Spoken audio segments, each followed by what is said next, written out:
पावसाळ्यामुळे आपले वॅक्स काही असे होते. तर आपल्याला काय उपाय करायचा? एवढे वॅक्सचे तर डब्बे आपण फेकू नाही शकत. तर मी तुम्हाला सांगते याच्यावर उपाय.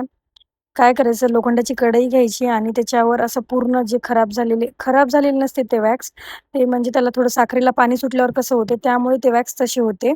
त्याला काय करायचं, आपल्याला गरम करून घ्यायचं आहे.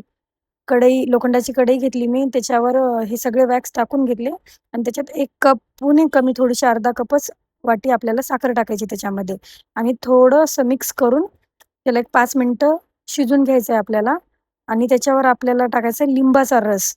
थोडंसं अर्ध लिंबू घेतलेलं आहे मी. लिंबाचा रस टाकायचा आणि एवढं छान होते ना हे वॅक्स, काहीच गरज नाही आणि फक्त त्याला 5 मिनिटच आपल्याला शिजून घ्यायचं आहे, फक्त 5 मिनिट. आणि तुम्ही बघू शकता गॅस बंद करून टाकायचा आणि बंद झाल्यावर असं थंड झालं ना वॅक्स, की आपण त्याला करून दाखवते मी लगेच तुम्हाला. तुम्ही पाहू शकता. आवडलं असेल लाईक, कमेंट, शेअर करा.